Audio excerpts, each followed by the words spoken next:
Komisi 7 DPR RI melakukan kunjungan ke TVRI Stasiun Sumatera Utara dalam rangka kunjungan kerja spesifik Komisi 7 DPR RI ke Provinsi Sumatera Utara. Kehadiran Komisi 7 DPR RI menyoroti efisiensi anggaran tidak berdampak terhadap keberadaan karyawan. Efisiensi anggaran yang diberlakukan pemerintah diharapkan tidak mengganggu jalannya operasional dan berbagai program yang ada di TVRI Sumatera Utara. TVRI Sumatera Utara yang merupakan lembaga penyiaran publik yang diharapkan sebagai sumber informasi bagi masyarakat, diharapkan dapat berkreativitas sesuai dengan fungsinya. Ketua Komisi 7 DPR RI, Saleh Partaunan Daulay, menyampaikan dengan adanya efisiensi anggaran TVRI diharapkan mampu menjalankan program yang sudah dibuat, namun disesuaikan dengan ketersediaan anggaran. Selain itu, ia juga mengapresiasi TVRI Sumatera Utara, RRI dan Antara yang dalam keterbatasan anggaran masih mampu memperoleh PNBP dari berbagai kerjasama dengan pihak terkait. Sebagai lembaga yang menuntut kreativitas, TVRI, RRI, dan Antara diharapkan untuk terus berinovasi dalam memproduksi berbagai acara dan program yang ada. Saya tetap berharap bahwa efisiensi ini dimanfaatkan malah justru untuk kreativitas. Maksud saya begini, selama ini kan ada uangnya, jadi bisa berkarya, bisa berkontribusi lebih besar. Ini kan uangnya sedikit dikurangi untuk program-program. Nah sebetulnya itu tantangan. Tantangannya apa? Bagaimana caranya dengan uang yang begitu itu, yang sebegitunya itu bisa tetap berkarya lebih bagus. Justru bisa lebih berkreativitas. Termasuk misalnya kayak TVRI, RRI kan mereka bisa bikin iklan. Mereka bisa kerjasama dengan pihak swasta. Dan mereka ternyata bisa bekerja sama juga dengan pemerintah kota, kabupaten. Di seluruh kabupaten yang ada di Sumatera Utara ini. Jadi kalau ini ditingkatkan kerjasama seperti itu kan kreativitasnya muncul. Maka eksistensi dari TVRI, RRI tetap terjamin dan bahkan kalau bisa semakin meningkat. Anggota Komisi 7 DPR RI, Bane Raja Manalu, mengapresiasi kebijakan yang dilakukan oleh manajemen TVRI Sumatera Utara untuk tidak melakukan pengurangan karyawan meski menghadapi efisiensi anggaran. Bane Raja Manalu berharap agar seluruh program yang ada di TVRI dapat dijalankan karena sudah menjadi kebutuhan masyarakat. Yes, ini lembaga informasi publik, katakanlah menjadi lembaga resmi pemerintah, menjadi corongnya pemerintah juga, corongnya negara. Tapi saya juga berharap bahwa teman-teman di TVRI melakukan upskill, keahliannya ditambah, SDM-nya diperbaiki, lalu berinovasi yang lebih baik, karena bagaimanapun kementerian atau katakanlah lembaga semacam TVRI, lembaga penyiaran, kalau tidak adaptif susah akan untuk bersaing atau sejajar dengan yang lain. Perlu ada yang namanya adaptif. Di dalamnya juga harus ada transformasi juga. Nah, transformasinya salah satunya apa? Soal kemampuan SDM-nya. Bagaimana SDM untuk bisa bekerja lebih optimal, kalau dia tidak inovatif ya susah membayangkannya. Jadi artinya kita butuh orang-orang yang lebih inovatif, orang-orang yang lebih punya kreasi dan imajinasi, karena apalagi ini adalah lembaga penyiaran. Pada kunjungan DPR RI ke TVRI Sumatera Utara turut berdialog dengan pegawai kontrak dan outsourcing terkait kejelasan kontrak kerja setelah adanya kebijakan efisiensi anggaran oleh pemerintah. Di tengah adanya kebijakan pemerintah terkait adanya efisiensi anggaran, TVRI Sumatera Utara diharapkan dapat menjalankan berbagai programnya demi kepentingan masyarakat luas. Penegasan itu disampaikan Direktur Keuangan LPP TVRI Raden Sarjono di hadapan jajaran manajemen TVRI Sumatera Utara. Adanya relaksasi anggaran tentunya bisa disikapi dengan baik untuk dapat memproduksi berbagai programnya.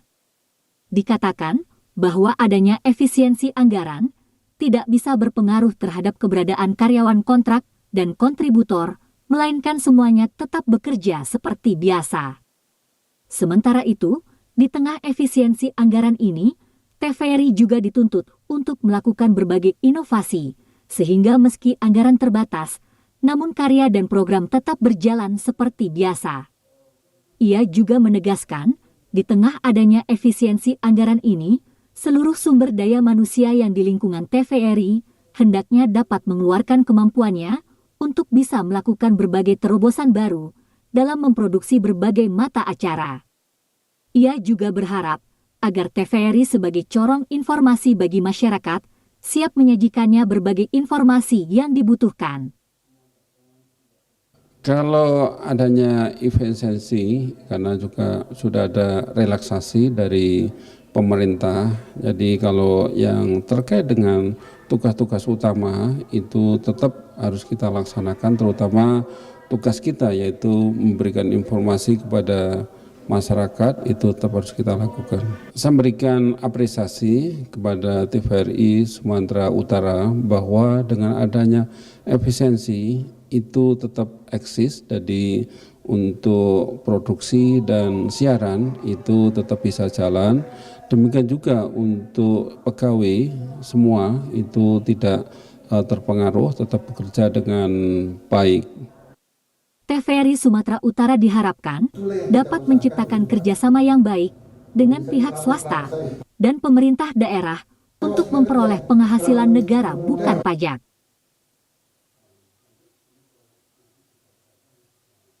Menjelang bulan suci Ramadan 1446 Hijriah, santri Pondok Pesantren Al-Komariah Galang melakukan kegiatan bakti sosial untuk berbagi dengan masyarakat kurang mampu. Kegiatan santri dan santriwati Pondok Pesantren Al-Komariah Galang ini bertemakan tebarkan kebaikan, tanamkan solidaritas sosial di tengah era globalisasi. Kegiatan ini sekaligus dalam rangka memperingati perayaan Isra Mikraj Nabi Muhammad Sallallahu Alaihi Wasallam 1446 Hijriah.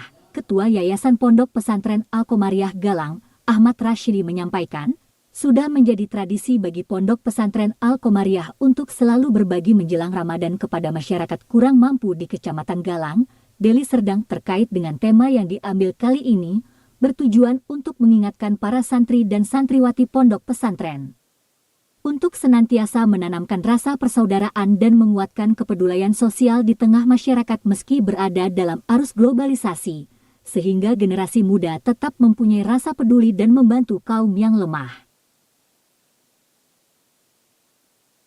Cukup ya untuk memberikan rasa solidaritas. Jadi dalam arti kata setiap ada kegiatan-kegiatan di pemerintahan ataupun katakanlah mungkin untuk di desa, kita selalu aktif. Dan untuk contoh kegiatan daripada pembagian sembako ini, insya Allah setiap tahun kita laksanakan. Tujuannya sebenarnya membantu daripada kaum duafa, ya, abang beca, ya, supaya mereka juga turut merasakan kebahagiaan. Harapan kami mudah-mudahan untuk generasi muda bisa lebih bagus lagi, ya, lebih baik lagi, agar kedepannya bisa lebih bagus.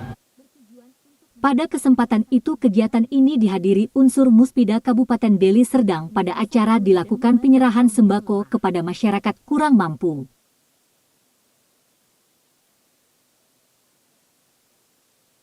Jauhkan pelajar akan bahaya narkoba serta penguatan agama dalam diri. Ratusan pelajar tingkat SMP dan MTS Kabupaten Tapanuli Tengah dan Kota Sibolga mengikuti pengembangan pendidikan agama, minat, dan bakat di ajang Pesona 3 Men 3 Tapanuli Tengah. Dalam kategori kegiatan keagamaan seperti Tilawatil Quran, Tahfiz Quran, serta Syahril Quran yang ada di ajang Pesona 3 Men 3 Tapeng tersebut, para pelajar yang jadi peserta diminta untuk menampilkan segala kemampuannya.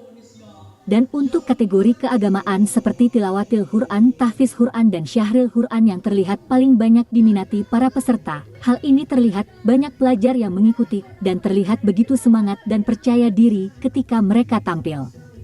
Selain kegiatan keagamaan yang paling diminati peserta pelajar dalam ajang Pesona 3 Men 3 Tapanuli Tengah tersebut, juga diadakan kegiatan dalam kategori lain, diantaranya kegiatan olahraga, tari kreasi, pidato dalam 3 bahasa, serta LKBB. Kepala Sekolah Men 3 Kabupaten Tapanuli Tengah, Juraida Siregar menjelaskan pengembangan pendidikan agama, minat dan bakat dalam ajang Pesona 3 Men 3 Tapanuli Tengah yang diikuti ratusan siswa tersebut berlangsung selama 3 hari dengan tema perkuat agama, inovasi raih prestasi. Tidak hanya itu, kegiatan tersebut juga merupakan bagian salah satu cara untuk mengasah seluruh pelajar agar lebih kuat dalam beragama, sehingga dapat membentengi pelajar akan bahaya narkoba. Ajang pengembangan pendidikan agama dan bakat pesona 3 Men 3 Tapteng ini sekaligus untuk memberikan kesempatan bagi ratusan pelajar untuk dapat mengembangkan bakat dalam diri masing-masing, terkhususnya bidang agama serta minat dan bakat, sehingga nantinya bisa dipergunakan untuk meraih prestasi di masa depan. Dengan diadakannya pentas seni olahraga sains dan agama di Men 3 ini, yang pertama untuk memberikan kesempatan kepada seluruh siswa kita, baik itu di SMP maupun sanawiyah, untuk memberikan kesempatan dalam mengembangkan minat dan bakatnya untuk meraih prestasi. Sesuai dengan tema kegiatan kita adalah ciptakan inovasi, raih prestasi. Sementara itu, Kantor Kementerian Agama Kabupaten Tapanuli Tengah sangat mengapresiasi pelaksanaan program ajang pengembangan pendidikan agama dan bakat pesona 3 Men 3 Tapanuli Tengah. Hal ini dikarenakan kegiatan tersebut dapat membantu pelajar dalam berinovasi meraih sebuah prestasi, sekaligus dari kegiatan ini bisa mencetak generasi emas bangsa. Selain itu, dari kegiatan ajang pesona 3 Men 3 Tapanuli Tengah tersebut, pelajar bisa terlindungi dari bahaya narkoba dan perilaku menyimpang lainnya yang merugikan dunia pendidikan dan masa depan generasi bangsa.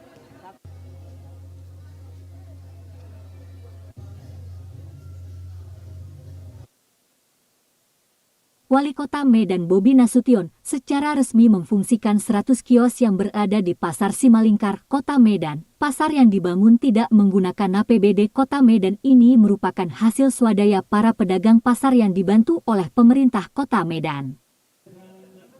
Berlokasi di Pasar Simalingkar, Kota Medan, Wali Kota Medan Bobi Nasution memfungsikan 100 kios pasar pada Senin siang. 100 kios ini dibangun atas swadaya para pedagang yang sudah lama berjualan di pasar tersebut. Setidaknya ada 400 kios yang nantinya akan dibangun secara menyeluruh, namun baru 100 kios yang selesai. Bobi mengatakan, dirinya berterima kasih kepada para pedagang dan para OPD yang sudah bekerja sama membangun kios tersebut. Bobi juga menegaskan bahwa bangunan kios untuk para pedagang ini tidak menggunakan APBD Kota Medan, dan untuk yang menempati kios tersebut merupakan para pedagang lama yang sudah berjualan di Pasar Simalingkar.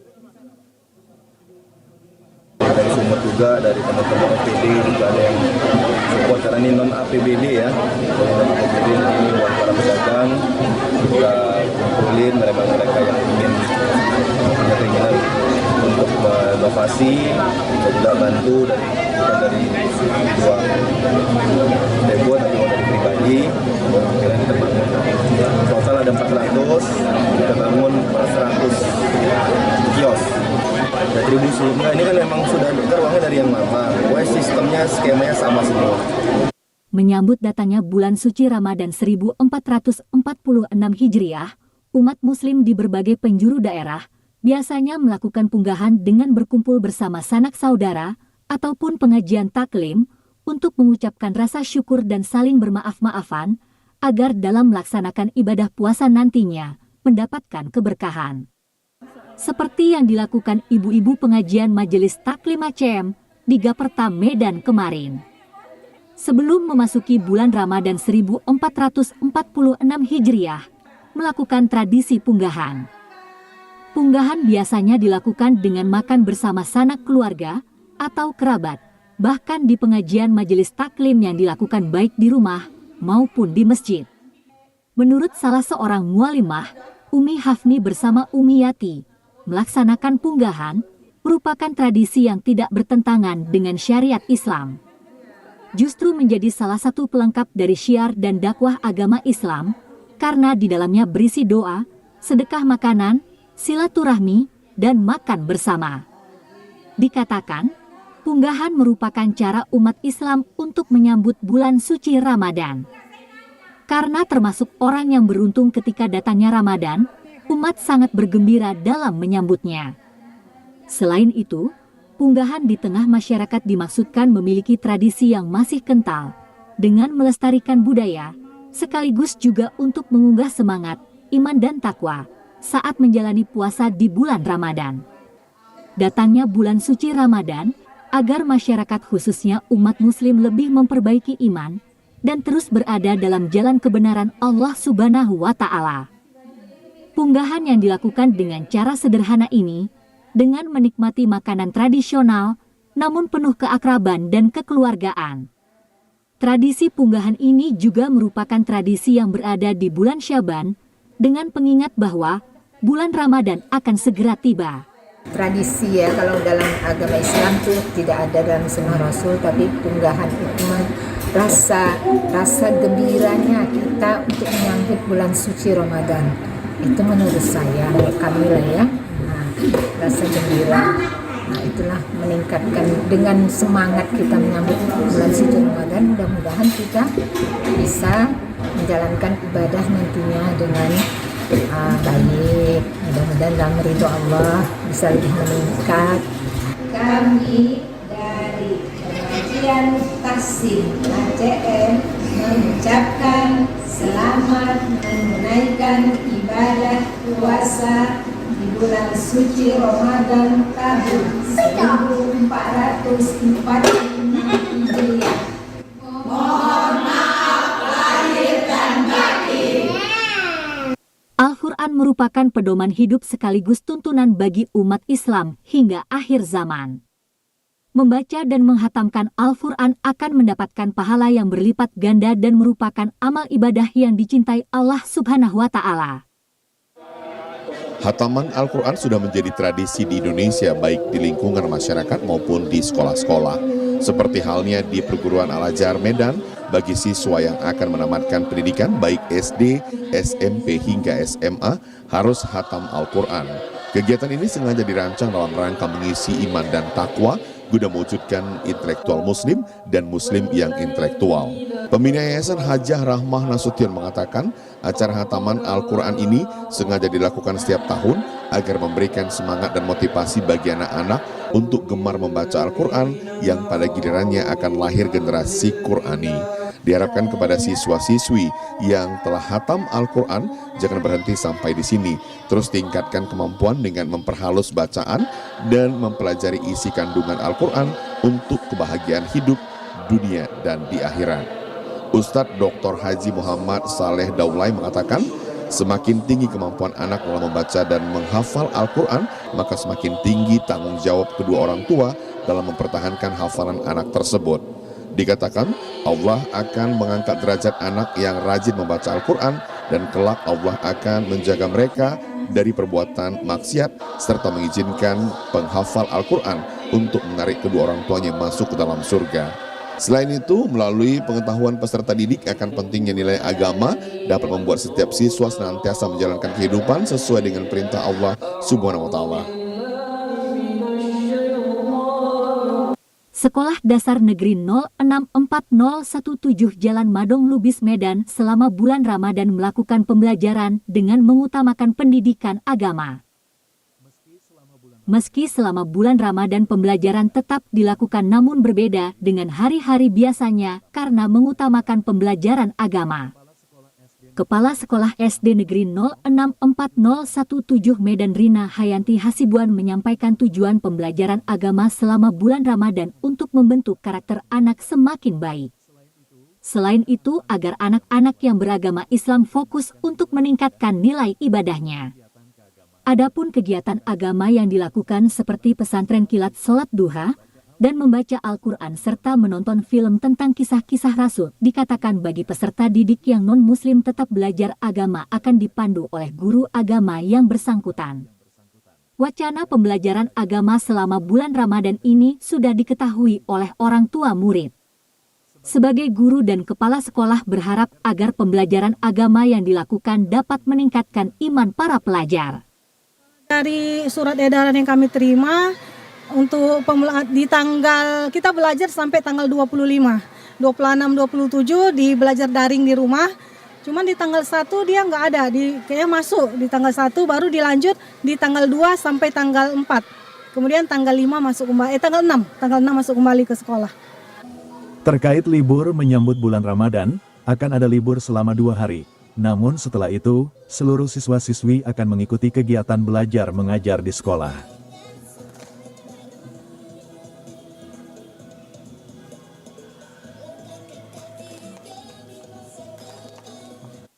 Kota Binjai kini menjadi sorotan para pecinta wisata di sosial media berkat hadirnya sejumlah destinasi baru yang mengundang decak kagum, salah satunya wisata Zona Garden yang menawarkan beragam wahana permainan, taman yang estetik, hingga berbagai spot untuk kulineran. Zona Garden tidak hanya menawarkan tempat yang indah, tetapi juga terkenal dengan harga tiket masuk yang begitu terjangkau. Tempat ini telah berhasil menarik perhatian wisatawan dari berbagai daerah dengan pesona keunikan yang ditawarkannya. Zona Garden mengusung konsep one-stop recreation karena menawarkan berbagai macam aktivitas yang menarik bagi wisatawan lokal seperti waterpark, spot foto yang menarik, danau buatan, hingga sirkuit balap. Kawasan seluas 8 hektare ini memiliki daya tarik utama wisata Zona Garden yaitu wahana permainan yang menarik dan menyenangkan. Berbagai wahana modern dan aman siap menghibur pengunjung dari segala usia. Pihak pengelola selalu memastikan bahwa semua wahana dalam kondisi baik dan terjaga keselamatannya. Salah satu wahana yang sayang untuk dilewatkan ketika berkunjung ke tempat ini adalah menikmati kapal pesiar untuk mengitari danau yang terdapat di lokasi. Selain itu terdapat speedboat yang dapat disewa pengunjung. Pengelola Zona Garden Pahala Muntie mengatakan Zona Garden menjadi salah satu destinasi pilihan warga untuk berwisata bersama keluarga karena lokasinya yang tidak jauh dari kota Binjai namun menawarkan keindahan alam yang luar biasa. Dengan segala keunggulan yang ditawarkannya, Zona Garden Binjai merupakan destinasi wisata yang sangat direkomendasikan untuk dikunjungi. Terbukti Zona Garden sangat diminati banyak wisatawan lokal. Antusias masyarakat cukup besar, khususnya di Kota Binjai dan di Kota Medan. Ya, itu bisa kami lihat, baik itu di hari biasa, itu cukup banyak pengunjung-pengunjung yang menggunakan fasilitas kita, sehingga fasilitas yang kita siapkan pun begitu cukup banyak, sehingga ini tidak mengecewakan para pengunjung kita, sehingga dari hari ke hari itu cukup banyak pengunjung. Zona Garden juga menyediakan aula untuk meeting dan kegiatan lainnya. Bagi pengunjung yang hendak menghabiskan liburan akhir pekan, Zona Garden juga menyediakan villa lengkap dengan kolam renang tersendiri.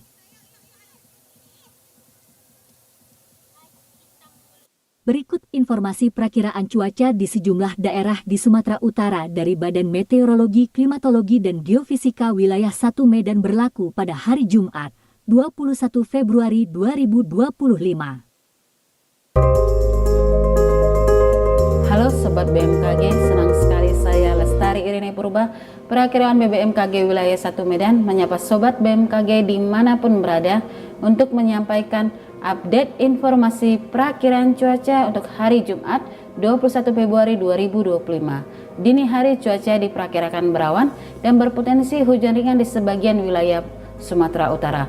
Potensi hujan ringan terjadi di wilayah Batu Bara, Humbang Hasudutan, Labuhan Batu Selatan, Padang Lawas Utara, Serdang Bedagai, Tapanuli Selatan, Tapanuli Utara, dan Toba.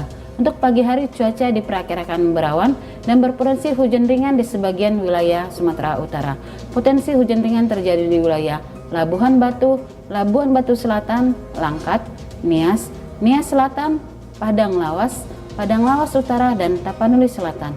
Untuk siang hingga sore hari cuaca diperkirakan hujan ringan hingga sedang hampir di seluruh wilayah Sumatera Utara. Untuk malam hari cuaca diperkirakan berawan dan berpotensi hujan ringan hingga sedang di hampir seluruh wilayah Sumatera Utara. Dengan potensi hujan sedang terjadi di wilayah Sibolga, Mandeling Natal, Padang Lawas, Samosir, Simalungun, Tapanuli Selatan, Tapanuli Tengah, dan Tapanuli Utara. Suhu udara di Sumatera Utara diperkirakan 13 hingga 31 derajat Celcius. Kelembapan udara berkisar antara 73 hingga 98%. Arah angin bertiup dari arah timur hingga barat dengan kecepatan angin 4 hingga 7 km per jam. Titik panas di Sumatera Utara untuk tanggal 19 Februari 2025 terdapat satu titik panas di wilayah Muara Batanggadis, Kabupaten Mandailing Natang.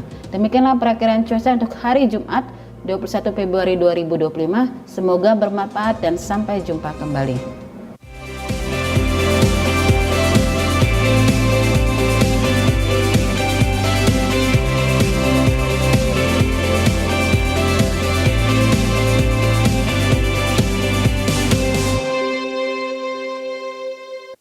Pemirsa, kami akan segera kembali dengan sejumlah informasi lainnya.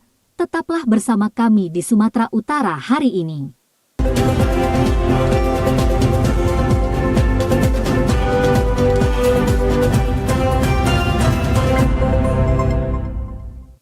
Program makan bergizi gratis (MBG) untuk anak usia sekolah selain dapat mencukupi nutrisi gizi, juga untuk pertumbuhan dan perkembangan anak yang memiliki manfaat untuk meningkatkan kualitas sumber daya manusia. Program makan bergizi gratis MBG terus bergulir, termasuk di Provinsi Sumatera Selatan, khususnya di Kota Palembang. Secara bergiliran, sekolah menerima makan bergizi gratis. Program ini disambut antusias dari pihak sekolah, terutama bagi anak-anak yang dapat menikmati makan bergizi gratis.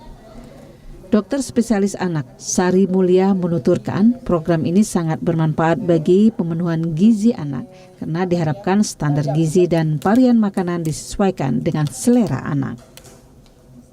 Pelaksanaan di lapangannya, harapan kami agar dilaksanakan itu ya sesuai standar-standar sudah ditetapkan mengenai standar gizinya, standar biaya dan sebagainya seperti itu. Mengenai varian makanan seperti saya katakan tadi, bahwasanya penyedia anak-anak ini kan cenderung pemilih ya, picky gitu ya. Jadi bagaimana masing-masing vendor dari program gizi makanan bergizi gratis ini itu juga tetap concern, tetap memperhatikan bagaimana penyiapan makanan bagi anak-anak tersebut gitu. Program MBG ini juga diharapkan dapat memiliki dampak signifikan pada perkembangan kognitif, kesehatan, dan produktivitas generasi mendatang. Tim Liputan TVRI Sumatera Selatan melaporkan. Komandan Kodim 0407 Kota Bengkulu, Kolonel Infantri Widi Rahman mengatakan, pengawasan bahan-bahan yang dijadikan menu makan bergizi gratis atau MBG dipastikan sesuai standar yang berlaku seperti kebersihan, porsinya, hingga nilai gizinya. Setelah melalui persiapan yang cukup panjang, makan bergizi gratis atau MBG di Kota Bengkulu dimulai pada 27 titik sekolah yang ada di Kota Bengkulu. Komandan Kodim 0407 Kota Bengkulu, Kolonel Infantri Widi Rahman, saat memantau pelaksanaan MBG di SMP Negeri 6 Kota Bengkulu mengatakan, bahan makanan yang disantap oleh para pelajar ini telah sesuai standar gizi, karena sebelum didistribusikan, bahan-bahan MBG ini melalui pengawasan yang ketat. Dimulai dari pembelian, pembersihan, proses memasak hingga proses pengemasan. Dandi menjelaskan, di setiap dapur MBG ini terdapat petugas yang direkrut dan dilatih dengan baik. Ada akuntannya, ada ahli gizinya, ada ketuanya. Kemudian setiap tahapnya itu juga ada bagiannya masing-masing. Ada bagian yang masak, ada bagian pembersihan, ada bagian untuk masak nasi sama masak sayur juga orangnya juga berbeda-beda. Jadi maksudnya sudah ada pembagian tugas. Satu SPPG ini ada terdiri dari 50 orang yang dipekerjakan. Siapa saja yang dipekerjakan itu adalah masyarakat yang ada di seputaran dapur ini. Kecuali ketua SPPG itu melalui tahapan seleksi tes. Dandim menambahkan pihaknya bersama Forkopimda terus berupaya agar secepatnya pelaksanaan MBG ini dapat dirasakan oleh seluruh pelajar sekota Bengkulu. Harilan Syori, TVRI Bengkulu melaporkan. Senyum keceriaan muncul dari wajah siswa Sekolah Luar Biasa Negeri Sidomulyo, Kabupaten Lampung Selatan, Provinsi Lampung, saat menerima program makan bergizi gratis dari kepolisian. Makan bergizi gratis dengan menu 4 sehat dan 5 sempurna ini sangat disambut anak-anak berkebutuhan khusus tersebut, sebab merupakan yang pertama kali dirasakan. Siswa Sekolah Luar Biasa Negeri Sidomulyo, Kabupaten Lampung Selatan, Provinsi Lampung, tampak sangat berbahagia ketika didatangi oleh personel Polres Lampung Selatan. Bukan tanpa sebab, anak-anak berkebutuhan khusus tersebut merasa senang, karena mereka akan mendapat makan bergizi gratis yang pertama kali. Dalam makan bergizi gratis, yang merupakan program Presiden Prabowo Subianto ini, Polres Lampung Selatan menyiapkan 200 paket makanan, dengan menu yang dihadirkan diantaranya nasi, ayam, sayur, telur, buah, hingga susu. Kapolres Lampung Selatan, AKBP Yusriandi Yusrin mengatakan, makan bergizi gratis ini merupakan upaya mendukung program pemerintah dalam pemenuhan gizi anak-anak berkebutuhan khusus, serta sebagai bentuk kepedulian Polri terhadap pendidikan dan kesejahteraan siswa disabilitas. Tidak hanya memberikan manfaat gizi bagi anak-anak berkebutuhan khusus, kegiatan ini juga menjadi momen kebersamaan yang penuh kehangatan dan kepedulian. Kami dari Polres Lampung Selatan hadir di Sekolah Luar Biasa Negeri Sidomulyo dalam rangka mendukung program pemerintahan ya Pak Presiden kita yang baru, yaitu makan bergizi gratis. Ini juga adanya kolaborasi ya dengan beberapa stakeholder terkait ya untuk bisa mendukung kegiatan program makan bergizi gratis di tempat ini. Ada 200 paket ya makanan bergizi gratis lengkap 4 sehat 5 sempurna ya. Juga ada telurnya, ada susunya, tadi teman-teman bisa lihat di lapangan. Ya alhamdulillah sih ya, kalau kita lihat turun langsung tadi ya, antusias mereka cukup baik ya. Mereka happy, mereka senang ya dengan segala keterbatasan mereka, namun mereka juga saya lihat punya multi talenta yang sangat luar biasa. Semangka. Habis. Rasanya gimana? Enak nggak, Bi? Enak lah. Enak ya. Ini mau ngomong apa terima kasihnya? Kasih apa Romo. Kasih bantuannya. Selalu. Mau lagi nggak kayak gini, Bi? Mau lagi nggak kayak gini? Mau lagi lah. Mau lagi. Kalau bisa setiap hari. Kalau bisa setiap hari ya. Iya. Dalam kegiatan makan bergizi gratis ini, salah seorang siswa yang merupakan seorang tunanetra membuat suasana semakin hangat dengan menampilkan permainan piano dengan membawakan beberapa buah lagu.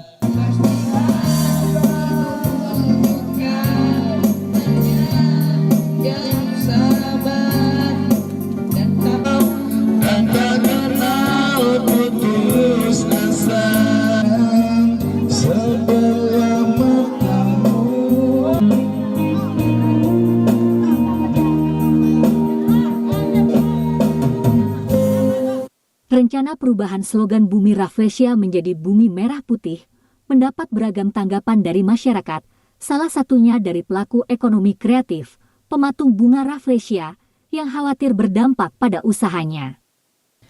Di rumah yang berada di kawasan Lingkar Timur inilah, Pak Suganda sejak tahun 2007 menggeluti usahanya sebagai pembuat trimatra bunga Rafflesia.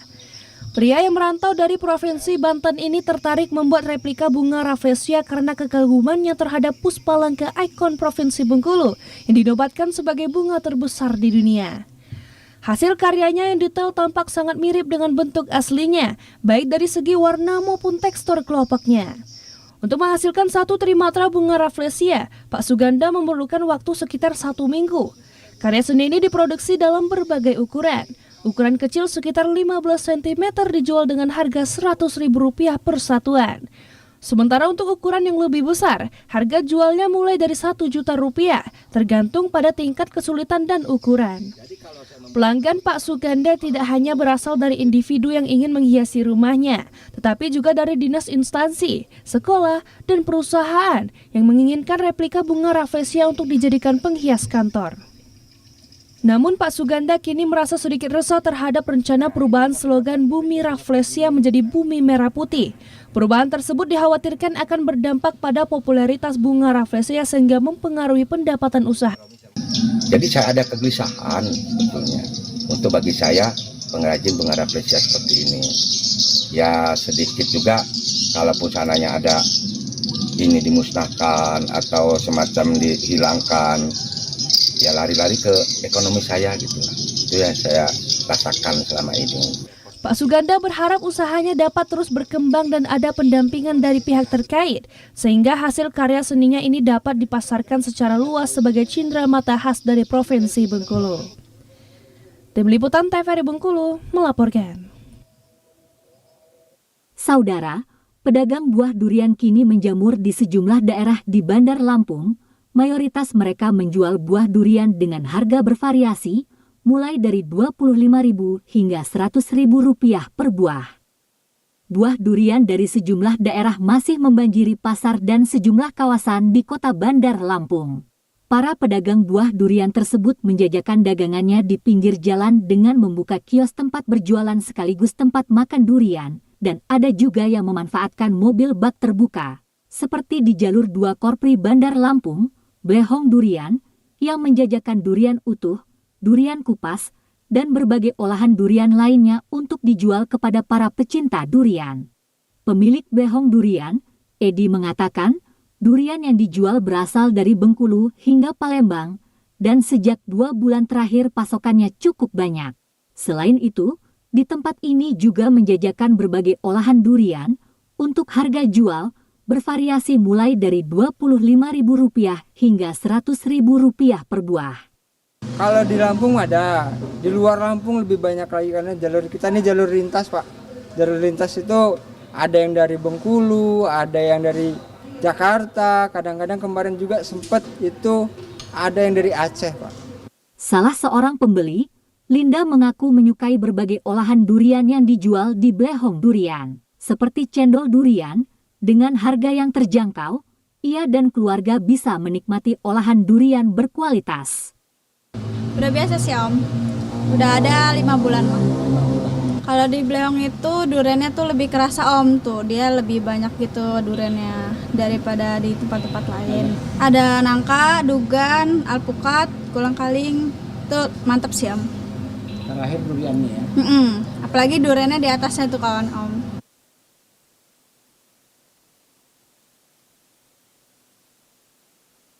Demikian Sumatera Utara hari ini. Seluruh kerabat kerja yang bertugas mengucapkan terima kasih atas perhatian Anda. Selamat sore dan sampai jumpa.